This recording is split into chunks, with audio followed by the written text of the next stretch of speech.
আসসালামু আলাইকুম। আমরা এখন এসএসসি হায়ার ম্যাথ স্থানাঙ্ক জ্যামিতিতে ঢাকা বোর্ড 2019-এ যে কোয়েশ্চেনটা আসছিল সেটা নিয়ে এখন বিস্তারিত আলোচনা করব। এখানে এ বি সি ডি চারটা বিন্দু, একটা চতুর্ভুজের চারটি শীর্ষবিন্দু। এখন এটা থেকে আমাদেরকে এই কোয়েশ্চেনগুলোকে আনসার করতে হবে। ক নম্বরে আমাদেরকে বলা আছে পি এবং কিউ দুইটা বিন্দু হইলে ওই রেখাটার ঢাল নির্ণয় করো।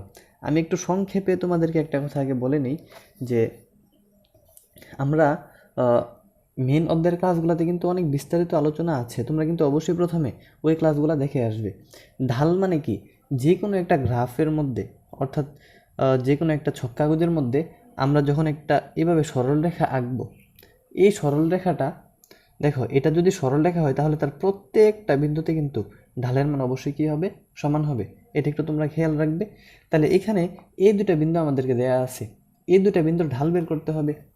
এই দুটা বিন্দুতে প্রথমটাকে ধরো x1 y1, এরপরেরটাকে ধরো x2 y2।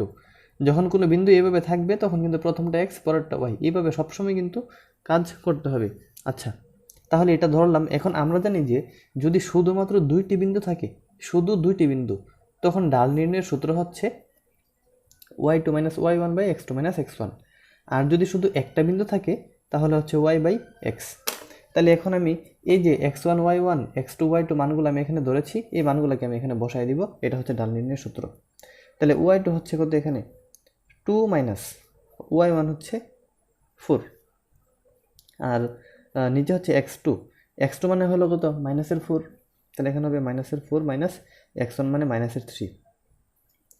এখন এটা কত হয়, মাইনাসের 2 মাইনাসের 4 প্লাসের 3 ইকুয়াল টু শুধু কত থাকতেছে, মাইনাসের 1 আর মাইনাসের 2, শুধুমাত্র 2 থাকতেছে। এটাই কিন্তু হচ্ছে এই সরলরেখার ঢাল। এটা একদম সহজ, আশা করি না বোঝার মতো তেমন কিছু নেই। তারপর আসলে আমরা খতে চলে যাই। খ নাম্বার কোয়েশ্চেন আমাদেরকে বলছে এ বি সি ডি এই চারটা বিন্দু, এগুলো দ্বারা গঠিত যে চতুর্ভুজটা হবে সেটা কি আয়ত নাকি সামান্তরিক তা নির্ণয় করতে হবে। তাহলে সর্বপ্রথম আমাদের কাজ হচ্ছে একটা গ্রাফের মধ্যে এই চারটা বিন্দুকে স্থাপন করে নেওয়া। এবং যেহেতু তোমরা হায়ার ম্যাথে স্থানাঙ্ক করতেছো, তার মানে অবশ্যই তোমরা কিন্তু জেনারেল ম্যাথের গ্রাফ এবং ক্লাস 8-এর গ্রাফ খুব ভালোভাবে করে এসেছো আমি মনে করতেছি, কারণ এই বিন্দুগুলো অন্ততপক্ষে তোমরা নিজেরা বসাতে পারবে, এটা আমি মনে করি। তাহলে দেখো, আমি এখানে আর গ্রাফ না নিয়ে আমি জাস্ট বিন্দুগুলো এখানে বসাই দিলাম। বিন্দুগুলো বসানোর পরে অনেকটা এরকম হবে। তো এরকম যদি হয়, তো এখান থেকে কিন্তু আমরা মোটামুটিভাবে বুঝতে পারতেছি যে এই চতুর্ভুজটা একটা সামান্তরিক হয়ে গেছে। এখন এখান থেকে বুঝলে তো হবে না, এটাকে আমাদেরকে এখন হিসাব নিকাশ করে দেখাতে হবে। তাহলে এটা আমি কিভাবে দেখাবো, আমরা জানি সামান্তরিক বা আয়ত তাদের সংজ্ঞাটা হচ্ছে যে চতুর্ভুজের এই বিপরীত বাহুগুলা সমান কিন্তু কোণগুলা সমান নয় তাকে বলে সামান্তরিক। আর বিপরীত বাহু সমান হওয়ার পাশাপাশি যদি কোণগুলো সমান হয়ে যায় তাহলে সে কী হবে, সামান্তরিক হবে। তাহলে সবার আগে আমার এই চারটা বাহুর মান বের করে দেখতে হবে তাদের বিপরীত বাহুগুলো সমান হচ্ছে কিনা। তো বাহুর দৈর্ঘ্য নির্ণয়ের যে সূত্রটা, অর্থাৎ এই যে এ বি বাহুর দৈর্ঘ্য নির্ণয়ের যে সূত্রটা, সেটা হচ্ছে x2 minus x1 whole square plus y2 minus y1 whole square. আমি যেহেতু এখানে এ বি বাহুর মান বের করতেছি, মান বের করতেছি, তাহলে আমি এই মুহূর্তে শুধু এ এবং বি বিন্দুটাকে নিব, এবং এ বিন্দুটা হবে x1 y1, বি হবে x2 y2। এখন জাস্ট এই মানগুলোকে আমি এখানে বসাই ফেলি।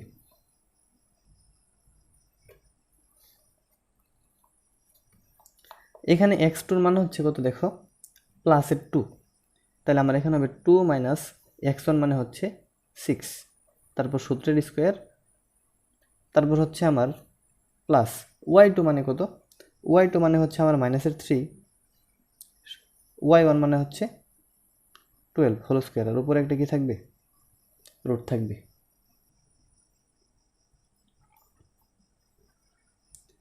এটা হচ্ছে মাইনাসের 4 স্কোয়ার, তার মানে প্লাসের 16, প্লাস এটা হচ্ছে মাইনাসের 15 স্কোয়ার।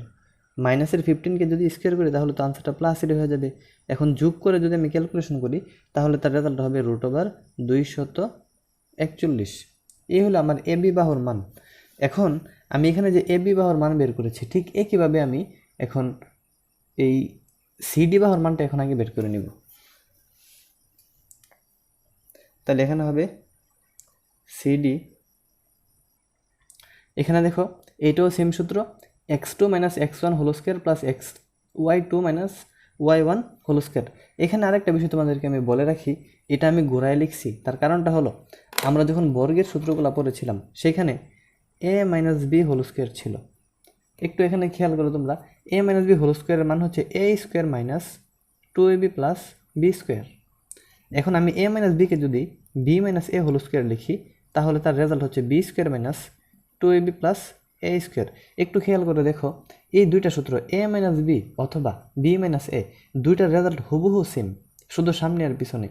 তো এই দুইটা রেজাল্ট যদি হুবহু সেম হয় তাহলে x2 মাইনাস x1 লেখা যেই কথা, x1 মাইনাস x2 লেখা কিন্তু একই কথা। তোমরা কিন্তু এটা নিয়ে কনফিউশনে পড়তে পারো, এই কারণে এটা আমি আগেই ক্লিয়ার করে দিলাম। এখানে আমি মান বসেছি কীভাবে, এই যে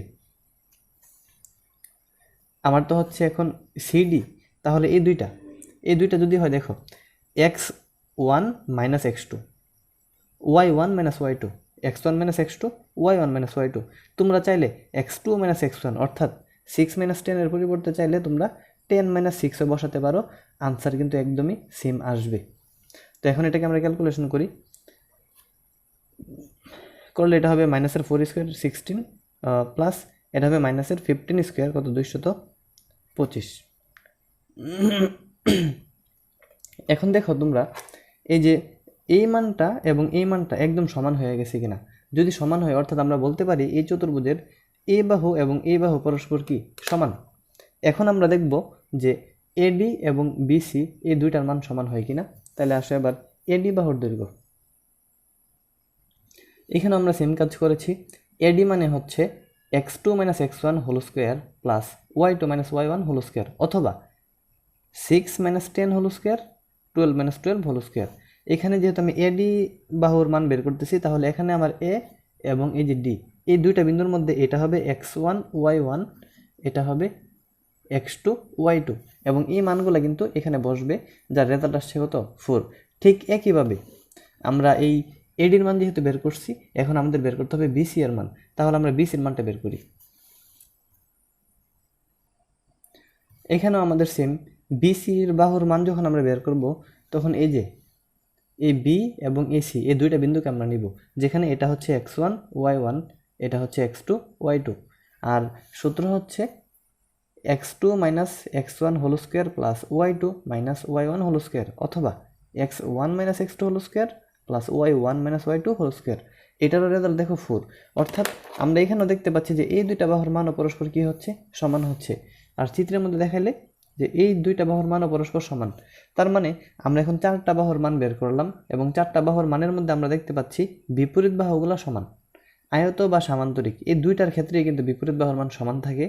এখন যদি কোণের মানগুলো সমান হয় তাহলে সে আয়ত হয়ে যাবে, আর যদি কোণের মানগুলো সমান না হয় তাহলে কিন্তু সে একটা সামান্তরিক হয়ে যাবে। তো এখানে আমি তোমাদের একটু সহজভাবে দেখানোর চেষ্টা করি। দেখো, আমরা যখন কোনো একটা আয়তলেখ আঁকবো তখন তার প্রত্যেকটা কোণের মান হবে 90 ডিগ্রি। এটা ভালো করে তোমরা এখানে দেখো, আয়তলেখ বা আয়তক্ষেত্রের প্রত্যেকটা কোণের মান হবে 90 ডিগ্রি। আর যদি কোনো কোণ 90 ডিগ্রি হয়, তাহলে সে অবশ্যই কিন্তু পিথাগোরাসকে মানবে, ঠিক আছে। আর যদি কোনো কোণের মান 90 ডিগ্রি না হয় তাহলে সে পিথাগোরাসকে মানবে না। পিথাগোরাসকে মানবে তার মানে হচ্ছে এইখানে যদি আমি একটা কর্ণটা নিই তাহলে নিচের যে ত্রিভুজটা এই ত্রিভুজের এই লম্ব স্কোয়ার যোগ ভূমি স্কোয়ার এর মান অবশ্যই এই কর্ণের সমান হবে। তাহলে আমি যদি এইভাবে এটাকে বের করি তাহলেও পারি, অথবা তোমরা আরেকটা কাজ করতে পারো, সেটা হচ্ছে এটা তো ছিল উপরের চিত্রটা, একবার এই কর্ণের মান বের করবে আরেকবার এই কর্ণের মান বের করবে। দুইটা কর্ণের মান আমরা এখানে যেই দুইটা বাহুর দৈর্ঘ্য বের করছি একদম হুবহু সেম। তোমরা যখন এটা বের করবে, এটা যদি এ হয় এটা যদি সি হয়, তখন এ বিন্দু আর সি বিন্দুকে এক্স ওয়াই ধরে তারপর এই সূত্রে মানগুলো বসালেই কিন্তু দুইটা কর্ণের মান বের হয়ে যাবে। যদি দুইটা কর্ণের মান সমান হয় তাহলে তারা আয়তক্ষেত্র হবে, আর যদি দুইটা কর্ণের মান সমান না হয় তাহলে তারা আয়তক্ষেত্র হবে না। অর্থাৎ 4টা বাহুকে সমান দেখানোর পর আমাদের আয়ত বা সামান্তরিক প্রমাণের জন্য এখন কর্ণগুলোকে প্রমাণ করতে পারি আমরা দুইভাবে। একটা হচ্ছে ডাইরেক্টলি দুইটার মান বের করে, আরেকটা হচ্ছে পিথাগোরাসের মাধ্যমে। তো ডাইরেক্টলি আশা করি এটা তোমরা পারো, আমি এটা দেখে দিচ্ছি। আমাদের যে চিত্রটা ছিল এই চিত্রের মধ্যে এটা ছিল এ বি সি তারপর হচ্ছে ডি। তো আমি একটু আগেই বলেছিলাম যে এই কোণটা যদি 90 ডিগ্রি হয় অথবা এই কোণটা যদি 90 ডিগ্রি হয়, অর্থাৎ সবগুলা কোণ যদি 90 ডিগ্রি হয়, তাহলে সে পিথাগোরাসকে সিদ্ধ করবে। এর জন্য আমি এই কর্ণের মান বের করে নিয়েছি। এই কর্ণের মান বের করার উদ্দেশ্য হইল যে এই কর্ণের মানের বর্গ যদি এই লম্ব এবং ভূমির মানের বর্গের সমান হয়, তাহলে সে পিথাগোরাসকে মানবে, অর্থাৎ এটা 90 ডিগ্রি হবে। তাহলে আমি এখন এ বি এবং এডি এর বর্গের মান বের করব। এডি এবং এবি, আমরা এর আগে এবি এবং এডির মান বের করেছিলাম, যেখানে এবির মান ছিল আমাদের এর আগে এবির মান বের করা ছিল √241 এবং এবির মানের সাথে এখন আমরা এডির মান নিব। আমাদের এডির মান কিন্তু বের করা ছিল আগে এর আগের পেজের মধ্যে 4। এখন যদি আমি এই এবি স্কোয়ারকে বর্গ করি, বা এটার মান হবে আমার শুধুমাত্র 241, আর আমি যদি এডি স্কোয়ারকে বর্গ করি তাহলে এটার মান হবে আমার কত? 16। এখন আমরা জানি যদি এটা 90 ডিগ্রি হতো তাহলে সে পিথাগোরাসকে সিদ্ধ করবে, অর্থাৎ এই A B square plus AD square এর মান অবশ্যই বিডি স্কোয়ারের সমান হতে হবে। এটা হচ্ছে অতিভুজ স্কোয়ার ইকুয়াল টু লম্ব স্কোয়ার যোগ ভূমি স্কোয়ার। কিন্তু এখানে তোমরা খেয়াল করো যে এ বি স্কোয়ার আর এডি স্কোয়ারের মান হচ্ছে 241 আর হচ্ছে 16, অর্থাৎ 241 প্লাস 16। এর আনসার হবে এখানে 241 আর 16 এর আনসার হচ্ছে কত? 257। আর বিডি স্কোয়ারের যে মানটা আমরা বের করেছিলাম, এই যে বিডি মানে কত? 17। এখন যদি আমরা 17কে স্কোয়ার করি তাহলে যে আনসার আসবে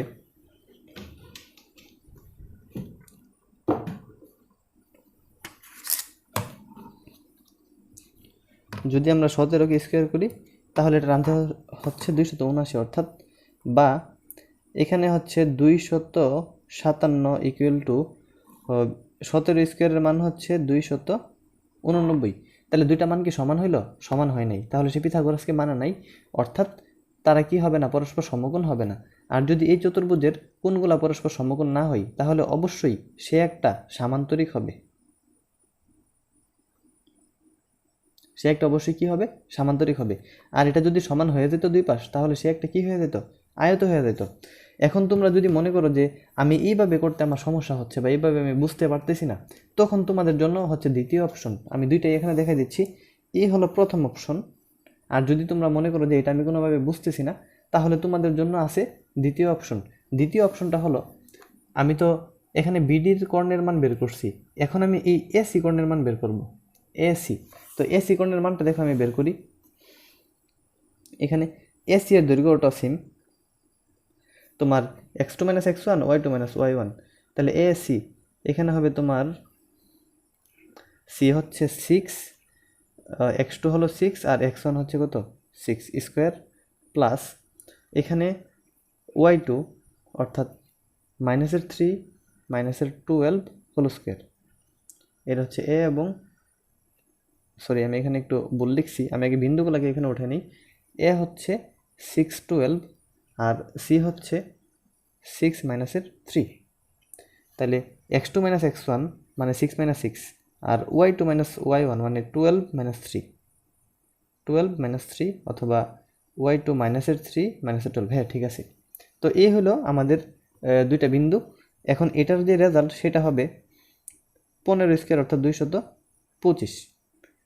এটা হচ্ছে 225 বা শুধু 15। তাহলে খেয়াল করো এসি কর্ণের মান আমরা পাইতেছি কত? 15, আর বিডি কর্ণের মান আমরা পাচ্ছি 17। অর্থাৎ এখানে এই দুইটা কর্ণের মান, একটা হচ্ছে 15 একটা হচ্ছে 17। যেহেতু কর্ণের মান সমান না, সে একটা আয়ত হবে না, সে অবশ্যই কি হবে? তাহলে সামান্তরিক হবে। এবং এটাই হচ্ছে এই অঙ্কের আনসার। তোমরা এই দুইটা নিয়মের মধ্যে হয় পিথাগোরাসে করবা অথবা দুইটা কর্ণের মান বের করে করবা, যে কোনোভাবেই করতে পারো। তারপর আসো পরবর্তী প্রশ্নে যাই। আমাদের পরবর্তী প্রশ্নটা হচ্ছে এবিসিডি চতুর্ভুজটির যে অংশ প্রথম চতুর্ভাগে অবস্থান করে তার ক্ষেত্রফল নির্ণয় করো। খেয়াল করো, প্রথম চতুর্ভাগে যেটা অবস্থান করে শুধুমাত্র ওইটার ক্ষেত্রফল কিন্তু লাগবে। তাহলে সবার প্রথমে তোমরা গ্রাফের চিত্রটাকে এঁকে নিবা। আঁকলে অনেকটা এমন হবে। এমন যদি হয় তাহলে এটা যদি হয় এক্স অক্ষ, এই যে এটা হচ্ছে তোমাদের এক্স, এটা হচ্ছে কি এক্স প্রাইম, এটা হচ্ছে ওয়াই অক্ষ, আর এটা হচ্ছে কি ওয়াই প্রাইম। তো এই অংশটা প্রথম, দ্বিতীয়, তৃতীয়, চতুর্থ, এভাবে কোয়াড্রেটের হিসাব অনুসারে তোমরা এটা শিখেছ, প্রথম, দ্বিতীয়, তৃতীয়, চতুর্থ। এখন আমাদের কোয়েশ্চেন হচ্ছে শুধু প্রথম চতুর্ভাগে, অর্থাৎ এই যে এই পয়েন্টগুলো যে দেখতেছো, জাস্ট এই পয়েন্টগুলো, এই প্রথম চতুর্ভাগে যেটা অবস্থান করতেছে, অর্থাৎ যেই চতুর্ভুজটা আছে, শুধু সেটার ক্ষেত্রফল বের করতে হবে। আমরা জানি যে ক্ষেত্রফল বের করার নিয়ম হচ্ছে দুইটা, একটা হচ্ছে বাহুর মাধ্যমে সূত্র দিয়ে, আরেকটা হচ্ছে বহুভুজের মাধ্যমে। তো আমরা বেশিরভাগ ক্ষেত্রে বহুভুজটাকে ফলো করব, কারণ ওইটাতে সময় অনেক কম লাগে। তো আমি যদি এটার ক্ষেত্রফল বের করতে যাই, সর্বপ্রথম আমার কি করতে হবে, এ এবং ডি এর বিন্দু তো আমার আছেই, কিন্তু ই এবং এফ এর কোনো বিন্দু আমার জানা নেই। তাহলে আমার প্রথম কাজ হচ্ছে ই এবং এফ এর স্থানাঙ্কটা বের করে নেওয়া। এখন ই এর স্থানাঙ্কটা আমরা আগে বের করব। ই এর স্থানাঙ্কটা বের করতে হলে আমাকে এ এবং বি এর সরলরেখার যে সমীকরণটা এখানে আছে, সেই সমীকরণটা কিন্তু বের করতে হবে। তো এই সমীকরণ বের করার পরে কিন্তু আমরা স্থানাঙ্কটা বের করতে পারবো। তাহলে এখানে দেখো আমাদের এ বিন্দুর স্থানাঙ্কটা কি ছিল, আমি এখানে লিখি। আমাদের এ বিন্দুর স্থানাঙ্কটা প্রশ্নে দেওয়া ছিল 6, 12। তোমরা কিন্তু মনোযোগ সহকারে খেয়াল করবে, এগুলো একটু সময় লাগে অঙ্কগুলো করতে, ধৈর্য হারা হলে কিন্তু চলবে না। এটা হচ্ছে 2 মাইনাসের 3। আমাদের এই দুটা স্থানাঙ্ক দেওয়া আছে। তো এখন আমি যদি এটাকে করি এ এবং বি, এটা সরলরেখা সমীকরণ আমার লাগবে। আমরা জানি যে কোনো একটা সরলরেখার যদি শুধু দুইটি বিন্দু দেওয়া থাকে, তাহলে তার সরলরেখার সমীকরণ বের করার যে সূত্র, সেই সূত্রটা হচ্ছে m equal to Y minus Y one by X minus X one. এখন তোমরা যদি বলো যে আমি ওয়াই মাইনাস ওয়াই ওয়ান লিখতে চাই না, ওয়াই টু এবং এক্স টু লিখতে চাই, তাও কিন্তু লিখতে পারো। অর্থাৎ আমাদের যদি দুইটা বিন্দু দেওয়া থাকে, প্রথমে আমাদেরকে ঢাল বের করতে হবে। ঢাল বের করার পর এই ঢালের সাথে এটাকে বসাতে হবে। তাইলে এখন আমি ঢালটাকে বের করি। ঢাল বের করার সূত্র হচ্ছে m ইকুয়াল টু, উপরে হচ্ছে Y two minus Y one, নিচে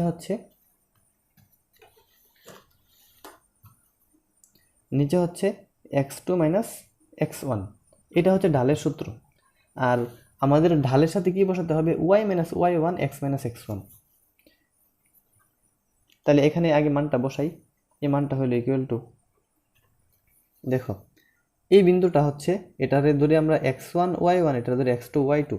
তাহলে ওয়াই টু হচ্ছে মাইনাসের 3 মাইনাসের 12, এটা হচ্ছে ওয়াই ওয়ান। আর এক্স টু হচ্ছে 2 মাইনাসের এক্স ওয়ান হচ্ছে 6। এটার রেজাল্ট হলো মাইনাসের 15 মাইনাসের 4 ইকুয়াল টু শুধুমাত্র 15/4। এই যে আমাদের কিন্তু ঢাল বের হয়ে গেল। এখন যদি আমি এই সূত্রে এটাকে বসাই, আচ্ছা এটা আমি এখানেই করে ফেলি। তাহলে দেখো এম অর্থাৎ 15/4 ইকুয়াল টু, এখানে ওয়াইটা থাকবে, এক্সটাও থাকবে, তাহলে ওয়াইটাও থাকবে, এক্সটাও থাকবে, মাইনাস। এখন হয় তুমি এই দুইটা বিন্দুকে বসাইবা, অথবা এই দুইটা বিন্দুকে বসাইবা, যে কোনো একটাকে বসাইলে কিন্তু হবে। তাহলে আমি যদি এটাকে বসাই, তাহলে দেখো ওয়াই ওয়ান হচ্ছে 12, তাহলে উপরে বসবে কত 12, এক্স ওয়ান হচ্ছে 6, তাহলে নিচে বসবে কত 6। এই তো হয়ে গেল। এখন এটা ক্যালকুলেশন করলে যা হবে সেটাই কিন্তু এটার সরলরেখার সমীকরণ। তাহলে এটাকে ক্যালকুলেশন করলে আমাদের যে আনসারটা, সেটা হবে তোমাদের 15x মাইনাস 6 15 হচ্ছে কত 90 ইকুয়াল টু 4y মাইনাস 48, বা 15x minus 4y equal to 42। এটা হচ্ছে আমাদের এই এবি রেখার সরলরেখার সমীকরণ। একদম হুবহু আমরা সিডিরটাও বের করব। তাহলে সি এবং ডি এরটা আমরা বের করে নিই। এই হলো সি এবং ডি এর স্থানাঙ্ক। শুধুমাত্র দুইটা স্থানাঙ্ক দেওয়া থাকলে তার সরলরেখার সমীকরণ বের করার নিয়মটা হলো, প্রথমে ঢাল বের করতে হয়। ঢাল আমরা কিভাবে বের করব, M equal to Y two minus Y one. তাহলে এখানে ওয়াই টু হচ্ছে কত 12, মাইনাস ওয়াই ওয়ান হচ্ছে কত মাইনাসের 3, তার মানে মাইনাসে মাইনাসে প্লাসের 3, নিচে হবে x2 মানে 10 মাইনাস x1 মানে কত 6। এটার রেজাল্ট হচ্ছে 12 আর 3 হচ্ছে 15 আর নিচে হচ্ছে কত 4। এই যে দেখো আমরা কিন্তু এটার ঢালও পেয়ে গেলাম কত 15/4। এখন এটার সরলরেখার সমীকরণ বের করার সূত্র হলো, আমি এখানে লিখে ফেলি যে m, তোমরা কিন্তু বাংলাটা লিখে তারপরে লিখবে, আমি একবারে দেখানোর জন্য কিন্তু এইভাবে সাইড বাই সাইড করতেছি। সরলরেখার সমীকরণের সূত্রটা হলো m = y এবং x থাকবে, তারপরে মাইনাস মাইনাস এখানে y1 অথবা y2, এখানে x1 অথবা x2, অর্থাৎ হয় এই c এর দুইটা বিন্দুকে নিতে হবে, না হয় d এর দুইটা বিন্দুকে নিতে হবে। তাহলে আমি যদি c এর দুইটা বিন্দুকে নেই তাহলে উপরে বসাতে হবে y1, তাহলে মাইনাসের 3 মানে কত প্লাসের 3 হবে, আর x1 এর মান হচ্ছে 6, তাহলে এখানে 6 হবে।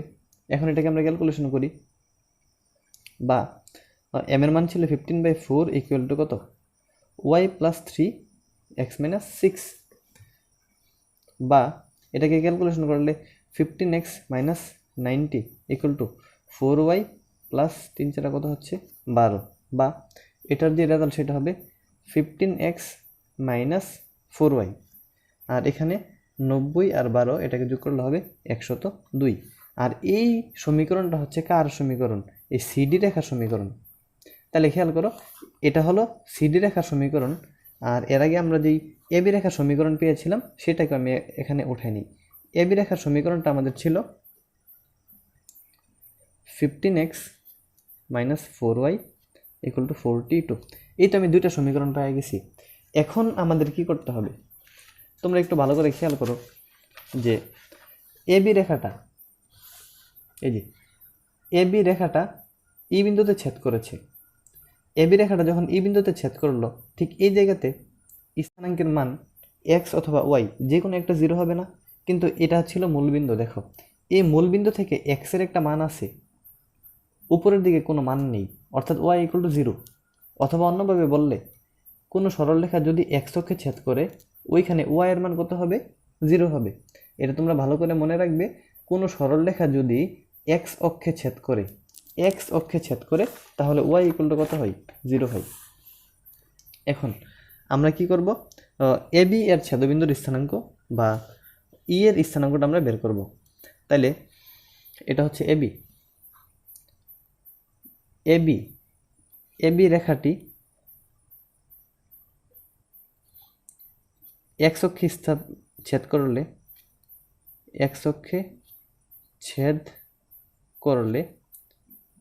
y = কত হবে 0 হবে।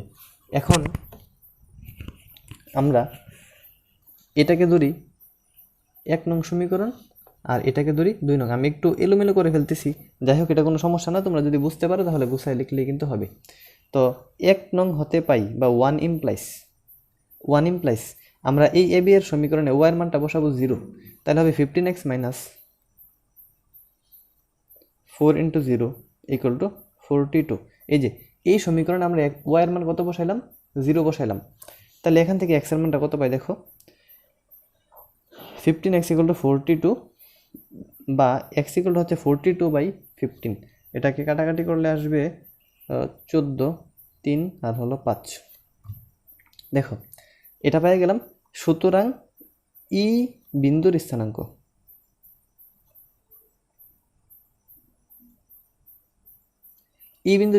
এখন বলতে পারো ই কেন আসলো,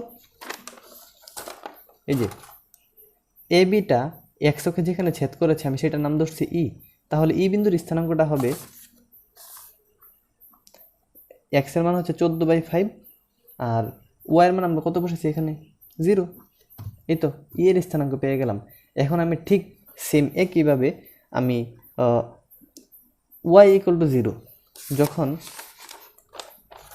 সিডি রেখাটা যখন x অক্ষে ছেদ করছে f বিন্দুতে, তখন f বিন্দুতে y এর স্থানাঙ্ক কত হবে 0 হবে। তাহলে এখানে লিখবা যে তোমার সিডি রেখাটি x অক্ষে ছেদ করলে y = কত হবে 0 হবে, y = 0 হবে। এখন এই মানটা আমি কত নং এ বসাবো, যেহেতু আমি 1 নং থেকে একটু আগে করেছি, এবার আমি করব কোথায়, এই যে 2 নং থেকে। তাহলে এই সমীকরণটাতে 15x - 0 = 102।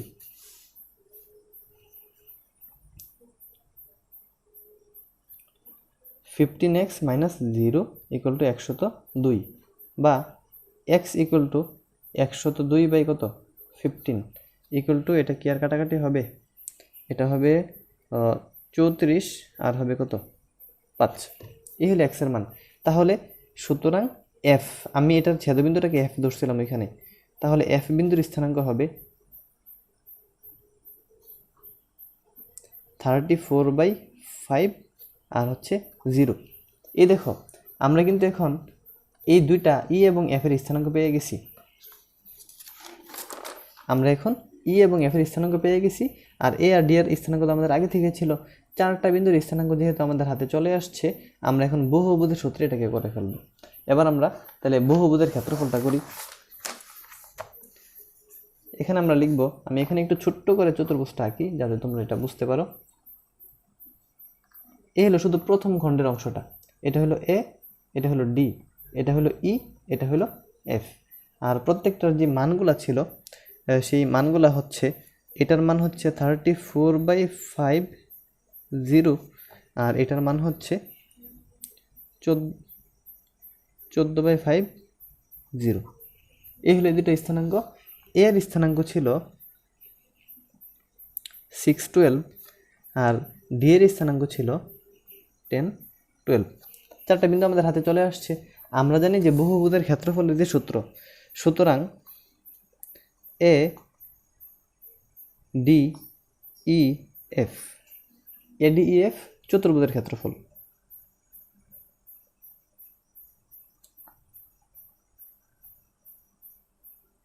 এখন এই ক্ষেত্রফলটা আমরা অনেকভাবে করতে পারি, সামান্তরিকের সূত্রেও করতে পারি, কিন্তু আমরা ওই দিকে যাব না, আমরা শর্টকাটে করার চেষ্টা করব। আমরা এটাকে বহুপদের সূত্রে নিয়ে আসব। বহুপদের সূত্রটা হচ্ছে হাফ, এখানে ম্যাট্রিক্স হবে, এখানে হবে x1 y1 x2 y2 x3 y3। আর আমরা যে x এর সিরিয়ালগুলো করব সেটা কিন্তু অবশ্যই দেখো এই এখান থেকে এইভাবে যেতে হবে, ঘড়ির কাঁটার বিপরীত দিকে। অর্থাৎ প্রথমে আমরা যেটাকে লিখব তারপরে এইভাবে সিরিয়ালে লিখতে হবে, সিরিয়াল ভঙ্গ করলে কিন্তু হবে না। তাহলে আমি যদি এ দিয়ে শুরু করি, এরপরে হচ্ছে ই, এরপরে এফ, এরপরে ডি। তুমি যদি এফ দিয়ে শুরু করতে চাও, প্রথমে এফ, এরপরে ডি, এরপরে এ, এরপরে ই, এইভাবে লিখতে হবে। তাহলে আমি এ দিয়ে এখানে শুরু করি, তাহলে এর এক্স এর মানটা হবে উপরে, ওয়াই এর মানটা হবে নিচে, কারণ এর এক্স এর মান হচ্ছে 6, ওয়াই এর মান হচ্ছে 12। এবার লিখতে হবে ই এর এক্স এর মানটা হবে 14/5, এটা হবে উপরে, আর ওয়াই এর মানটা হচ্ছে 0। এফ এরটাও সেম 34/5, এটা হবে উপরে, 0টা হবে কোথায় নিচে। তারপর হচ্ছে ডি 10 হবে উপরে, 12 হবে নিচে। সবগুলোকে বসানোর পর প্রথমটাকে আবার রিপিট করে শেষে বসাতে হয়, এটা আমি আগের ক্লাসে আলোচনা করেছি। এখন এটাকে আমি ক্যালকুলেশন করব। তো ক্যালকুলেশনটা কিভাবে হবে, হাফ ইন্টু, প্রথমে এইভাবে গুণ, অর্থাৎ গুণটা হবে এটার সাথে এটা, এটার সাথে এটা, এটার সাথে এটা, এটার সাথে এটা, এভাবে গুণ হবে। গুণ হলে 600 1400, এটার সাথে এটা গুণ, তার মানে 34/5 ইন্টু 12, এটা হবে। তারপর হবে কত, 10-এর সাথে 12 গুণ, তাহলে এটার আনসার হবে 120। এটা হলো। এখন মাইনাস দিয়ে গুণগুলো হবে উল্টা, অর্থাৎ এটার সাথে এটা, তারপর এটার সাথে এটা। তাহলে আমি আগে এটা লিখি, 14/5 আছে এখানে, 14/5 ইন্টু 12, এটার সাথে এটা হলে তো 0, তারপরে এটার সাথে এটা হলেও তো 0, তাহলে 6 আর 12 গুণ হবে, তাহলে মাইনাসের 72 হবে। এটা হইল। এবার এই সবগুলোকে ক্যালকুলেশন করলে যে রেজাল্টটা হবে আমাদের, সেটা হচ্ছে 48 বর্গ একক। অঙ্কটা কিন্তু অনেক বড় একটা অঙ্ক, তোমরা মনোযোগ সহকারে যদি দেখো আশা করি তাহলে বুঝতে কোনো সমস্যা হবে না। আর যদি বুঝতে কোনো সমস্যা থাকে তাহলে অবশ্যই তোমরা কমেন্ট বক্সে জানাবে।